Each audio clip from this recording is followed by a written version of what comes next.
Kemudian saat aku masih asik melamun dan berusaha mendapatkan asaku kembali, mendadak pintu depan ada yang menggedornya.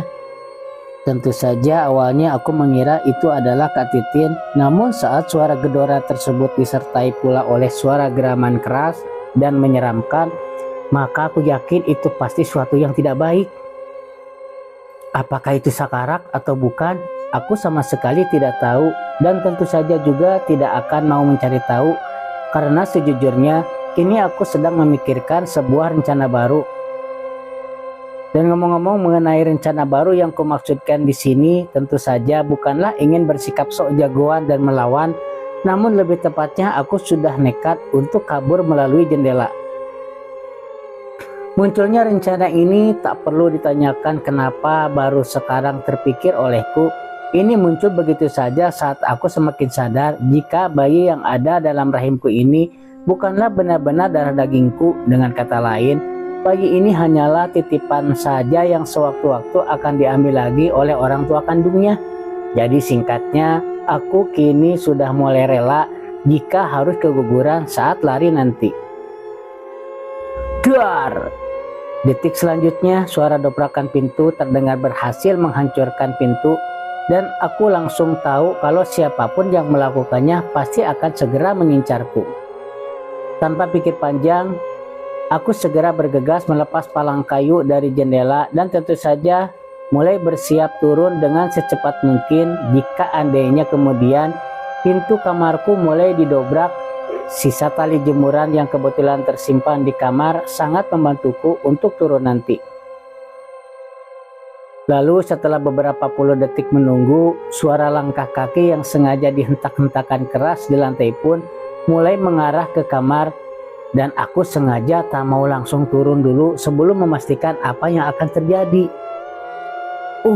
Aku tidak mau mati malam ini. Pokoknya aku harus hidup dan bisa mengisahkan semua ini pada orang lain. Ucapku berusaha menyemangati diri sendiri tatkala suara langkah tadi akhirnya tiba juga di depan kamar. Memang sangat berat sekali berada dalam posisi ini. Semakin kesini, teror semakin nyata dan sangat menakutkan sekali. Apalagi jika serangan mulai dilakukan secara fisik atau jasmani. Sungguh sial sekali nasibku ini. Aku benar-benar menyesal lahir sebagai perempuan jika tahu akan mengalami kejadian seburuk ini. Sentakku dengan berlinang air mata.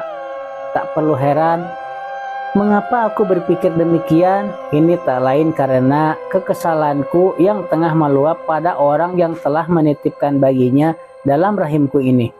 Mereka tak tahu jika perbuatan mereka justru membahayakan nyawaku dan nyawa bayinya sendiri. Jika mau egois, aku bisa saja melakukan hal buruk untuk bayinya. Sungguh tak sulit bagiku untuk melakukan itu, karena keahlian dan obat-obatan yang kumiliki sudah lebih dari cukup. Jadi satu-satunya yang membuatku tidak akan melakukan itu hanyalah karena tersadar kalau semuanya bertentangan dengan iman dan ajaran agama yang kuanut. Aku tak boleh menghilangkan nyawa yang tak berdosa hanya demi menyelamatkan nyawaku sendiri. Lalu kembali lagi ke kejadian yang sedang terjadi. Saat ini suara gedoran mulai beruntun di pintu kamar. Aku tahu kalau siapapun yang berada di balik pintu itu pasti sedang berusaha untuk masuk. Tak mau membuat waktu lagi, pelan-pelan kuulurkan tali jemuran ke bawah sedikit demi sedikit hingga mencapai tanah. Dan saat aku sedang berusaha mengatur posisi agar bisa turun dengan aman, mendadak sebuah suara muncul dan seakan berbicara kepadaku.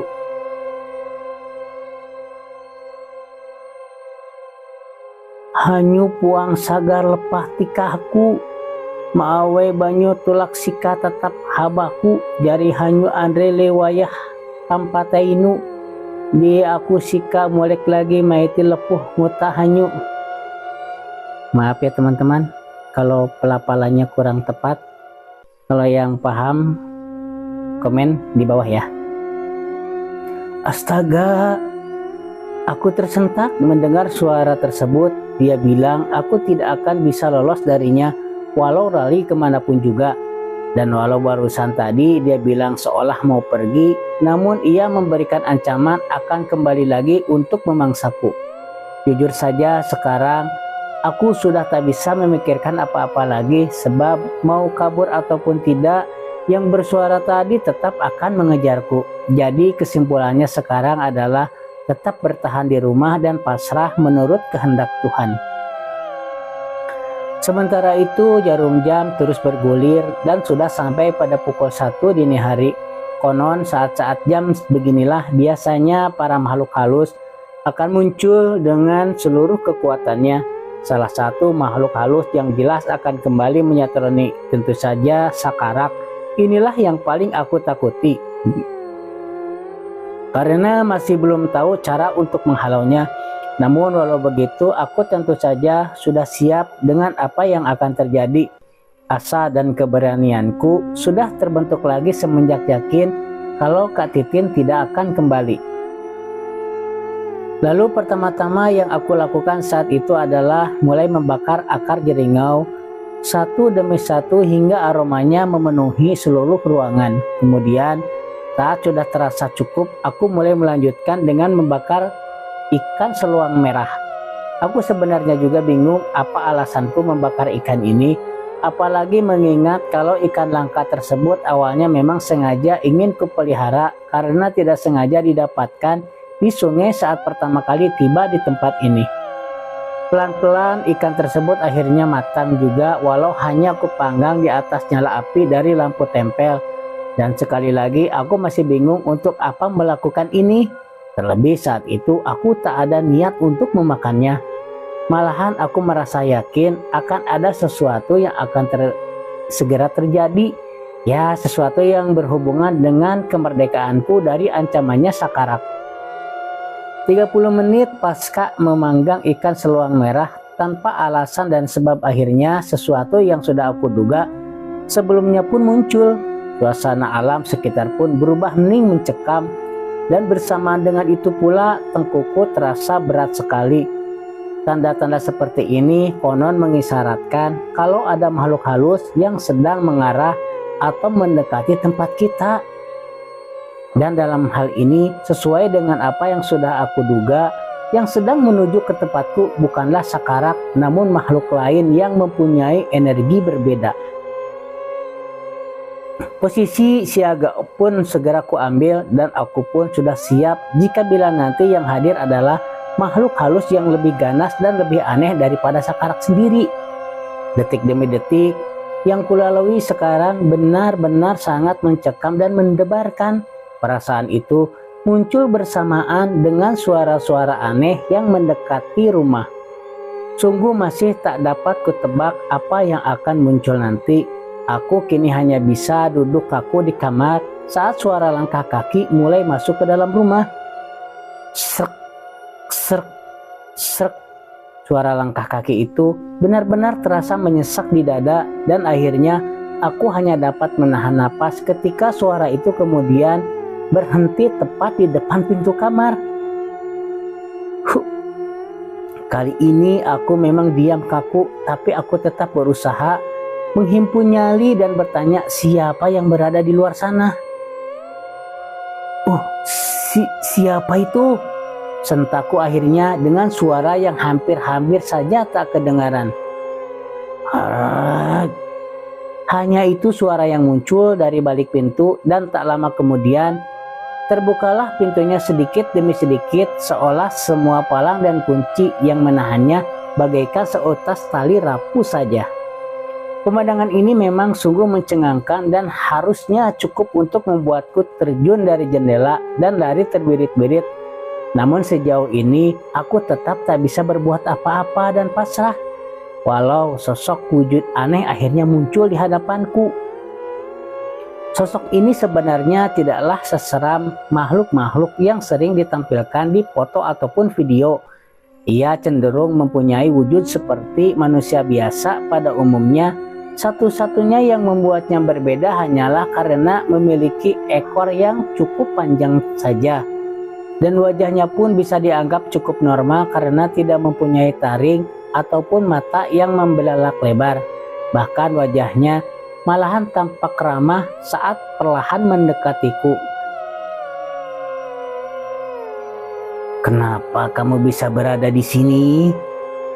tanyanya kemudian sambil menatapiku dari ujung kepala hingga ujung kaki.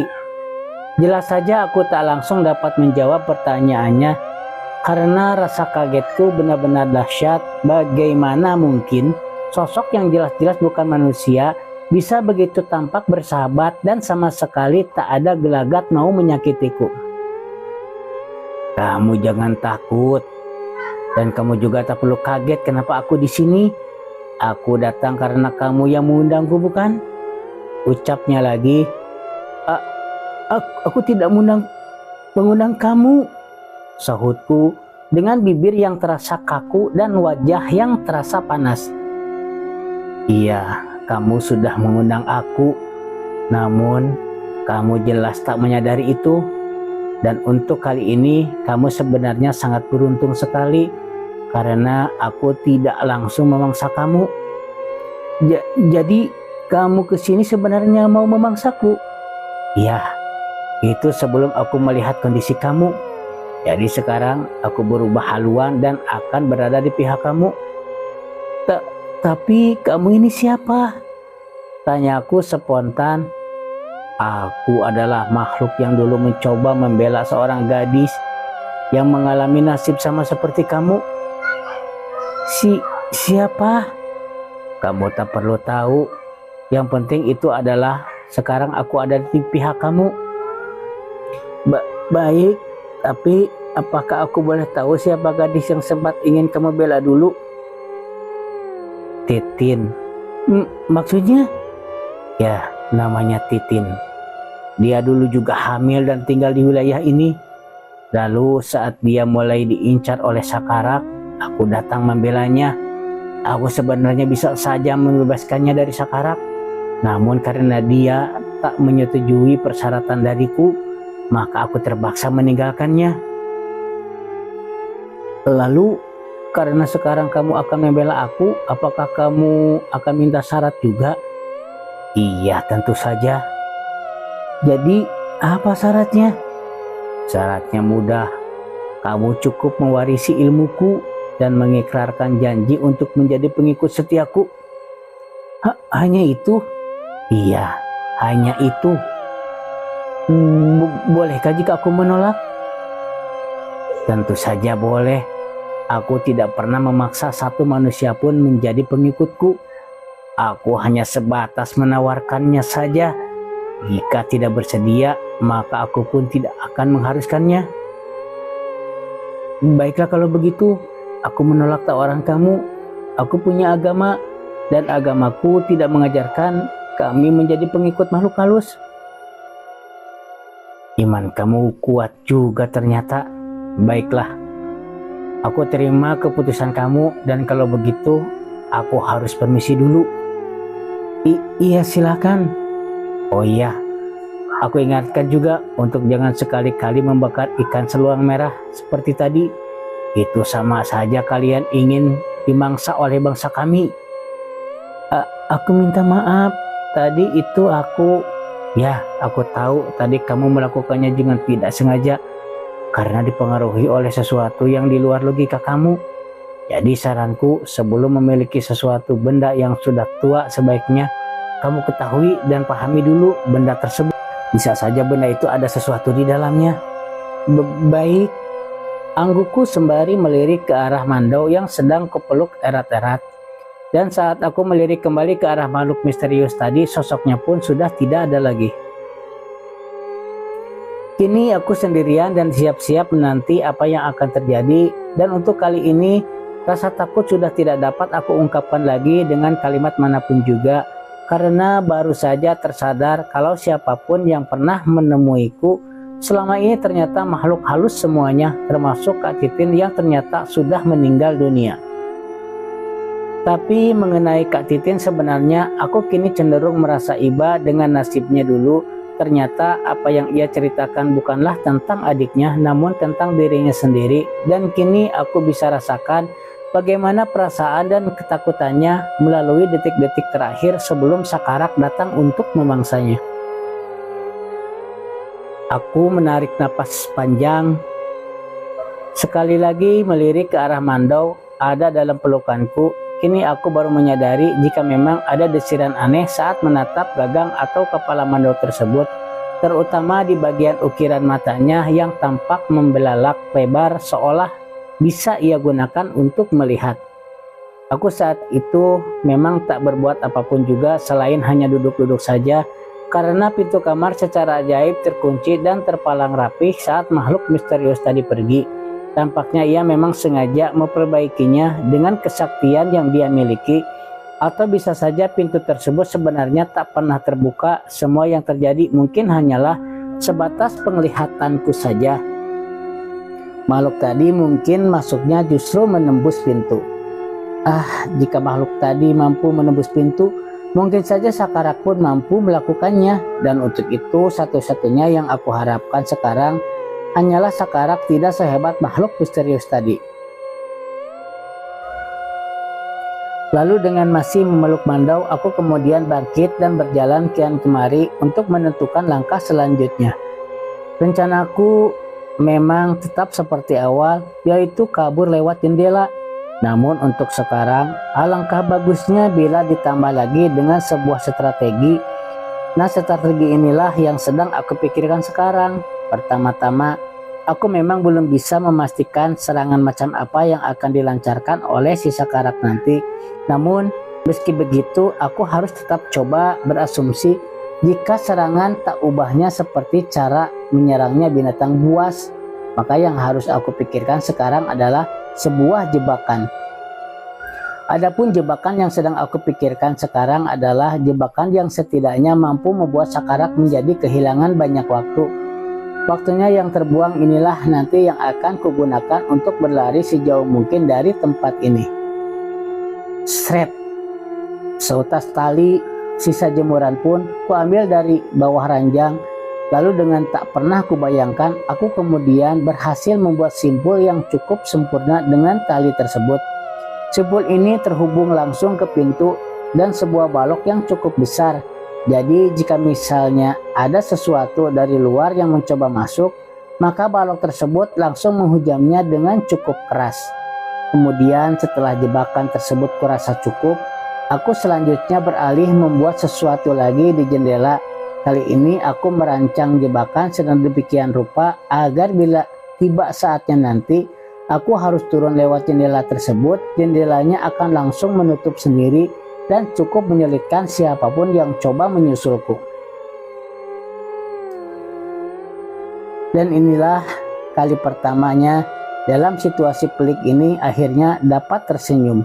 Dan senyuman ini bukanlah senyum kemenangan, namun senyuman lega karena akhirnya aku bisa menunjukkan bukti perlawanan yang jelas.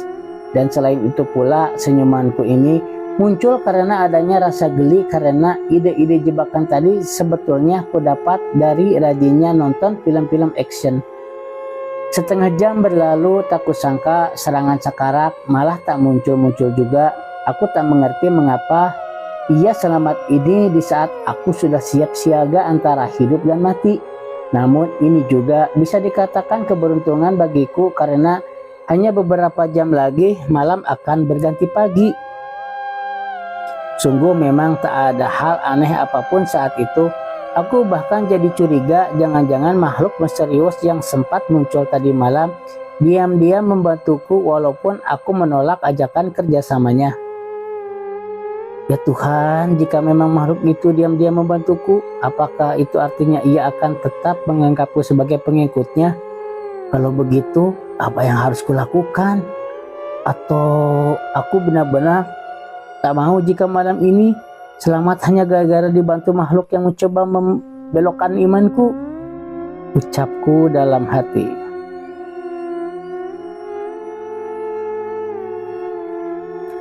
Pagi yang dinanti akhirnya datang juga, dan aku sangat bersyukur sekali karena apapun yang kutakuti tak satupun yang muncul.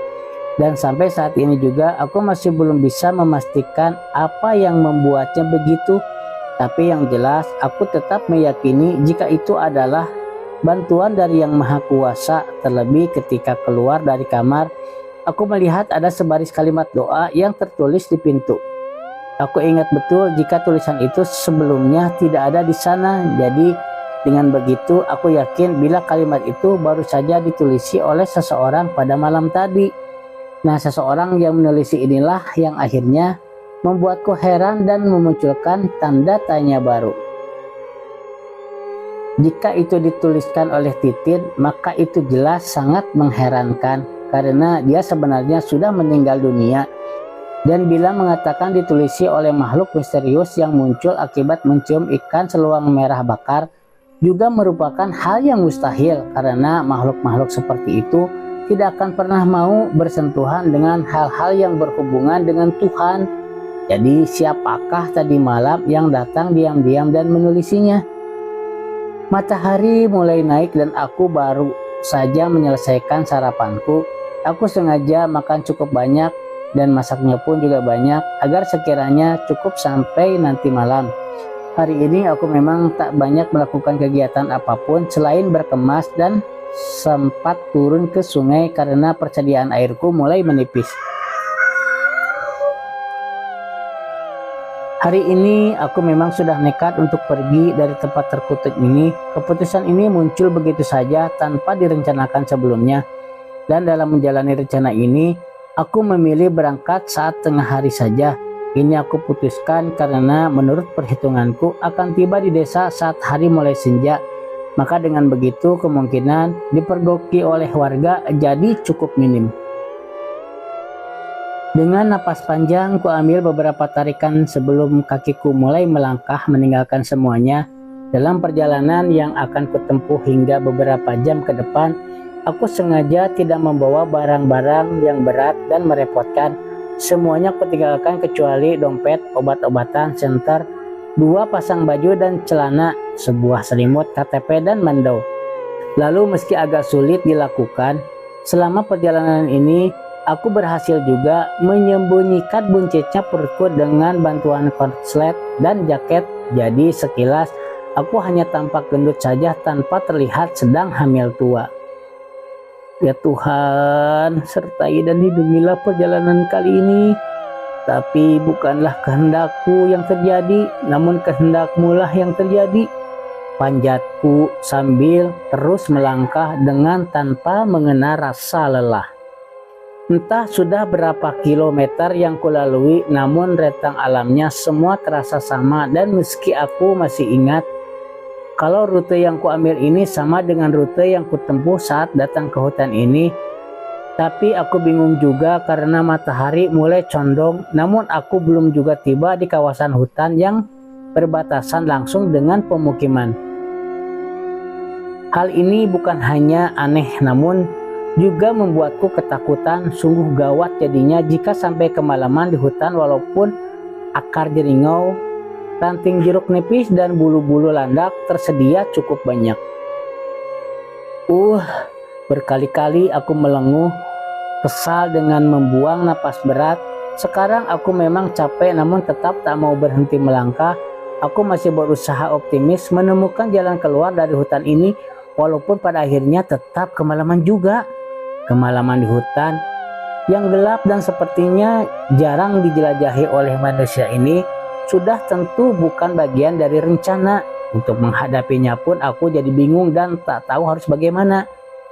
Mau berhenti dan menyalakan api unggun, tapi takut malah mengundang sesuatu mendatangiku. Dan kalau jalan terus, arah yang kutuju sudah sangat kacau, maka jadilah aku saat ini menjadi tak tahu harus bagaimana lagi. Lalu setelah berusaha fokus dan konsentrasi tentang apa yang harus kulakukan, akhirnya aku memutuskan untuk terus berjalan saja walaupun sudah tak tahu harus kemana. Meter demi meter yang kulalui, bisa dibayangkan betapa takutnya diriku jika akan muncul sesuatu yang bisa saja mencelakaiku ataupun jurang yang bisa merenggut nyawaku. Apa itu? Sentakku tak lama kemudian. Setelah beberapa menit selanjutnya, tiba-tiba ada seberkas cahaya terlihat di kejauhan. Adapun cahaya yang terlihat ini bisa dikatakan mirip sekali dengan cahaya yang dihasilkan oleh bohlam-bohlam dari rumah penduduk. Namun aku tidak bisa menyimpulkannya sebelum memastikan kalau itu benar-benar nyata atau hanya fenomena aneh dan semacamnya. Pelan-pelan kuayunkan langkah mendekati sumber cahaya tadi, dan saat sudah semakin dekat, napasku semakin terasa sesak karena akhirnya aku melihat sebuah rumah. Dari yang aku lihat, rumah tersebut tampak nyata dan tidak menunjukkan kalau itu hanyalah hasil fata morgana atau bahkan rumah hantu. Rumah yang ada di hadapanku sekarang benar-benar rumah manusia seperti pada umumnya. Ku tarik napas pelan-pelan sebelum akhirnya kemudian mulai masuk ke pekarangan, dan setelah tiba di tengah-tengahnya, betapa kagetnya aku karena saat itu juga langsung melihat kalau ternyata banyak lagi rumah lain yang tak jauh dari sana. Ya Tuhan, sekarang aku baru sadar kalau kini sedang berada di salah satu rumah warga yang letaknya rumahnya kebetulan berada di ujung sebuah perkampungan. Jadi jika sekarang aku berada di sebuah perkampungan, maka artinya aku akan selamat, dan untuk itu aku hanya perlu melakukan satu tugas terakhir, yaitu mencari tahu kampung apakah ini. Pertama-tama yang aku lakukan adalah mencoba mendekati rumah yang kulihat tadi. Besar harapanku kalau sang tuan rumah akan sudi menerima dan sedikit memberikan bantuan. "Permisi, selamat malam," sapaku dengan sopan. Saat kini sudah berada di depan pintu, aku merasa sangat segan sekali hingga tak sampai mengetuk pintu. Beberapa detik setelah sapaan yang pertama, aku tak perlu mengulanginya lagi karena sang tuan rumah pun segera menyahut. "Iya, selamat malam. Adik siapa ya?" "Mohon maaf Pak, saya ini dari kota dan tersesat hingga sampai di tempat ini. Saya mohon bantuannya Pak," ucapku dengan nada mengiba. "Benar begitu?" "Iya Pak, saya tidak bohong, saya benar-benar butuh pertolongan." "Bagaimana Bu? Apakah kita buka saja pintunya?" ucap suara pria di dalam sana tadi berdiskusi dengan istrinya. "Buka saja, kasihan dia Pak." "Baiklah kalau begitu." Lalu setelah pintu dibuka, kedua raut wajah yang muncul dari balik pintu pun segera terperangah kaget, terlebih saat menyadari kondisiku yang sedang hamil. "Astaga, kamu lagi hamil ya, Dik?" "Iya Bu," sahutku gugup dan takut mereka akan terus mencercaku dengan berbagai pertanyaan-pertanyaan yang tak mungkin bisa kujawab semuanya dengan jujur. "Ayo cepat masuk. Tidak baik wanita hamil berada di luar pada saat jam-jam seperti ini." "Terima kasih Pak, Bu," ucapku sambil membukukan badan dan mengikuti mereka untuk masuk. Sementara itu matahari mulai naik dan memancarkan cahaya hangatnya tanpa terhalang awan sedikit pun. Dan sesuai dengan apa yang sudah kami bicarakan semalam, pagi ini mereka akan mengantarkanku ke kota. Aku benar-benar merasa beruntung bertemu dengan keluarga kecil yang bersahaja dan baik hati tersebut karena memperlakukanku dengan sangat baik walaupun tidak tahu dengan jelas mengenal asal-usul dan kehamilan diriku. Selesai sarapan pagi, mereka segera mempersiapkan segala sesuatu termasuk uang saku. Hal ini benar-benar membuatku tidak enak dan sempat ingin menolaknya. Namun karena terus dipaksa, akhirnya aku menerimanya juga. "Apakah semua kebaikan ibu dan bapak ini tidak berlebihan?" tanyaku dengan hati-hati saat sudah berada dalam mobil pick-up hitam mereka. "Semua ini kami lakukan dengan ikhlas Kodi. Meski memang kami baru mengenal kamu, namun itu bukan alasan membatasi untuk berbuat baik kan?" "Ibu benar. Sekali lagi saya ucapkan terima kasih yang sebesar-besarnya," ucapku lagi dengan hati yang semakin terenyuh masgul. Perjalanan terus kami lanjutkan dengan sesekali diiringi oleh obrolan-obrolan ringan yang bernada santai dan penuh dengan rasa kekeluargaan. Rasa-rasanya hampir tak percaya kalau mereka hanyalah orang yang baru kukenal dan berasal dari desa yang jaraknya puluhan kilometer dari desaku sendiri. Bersambung.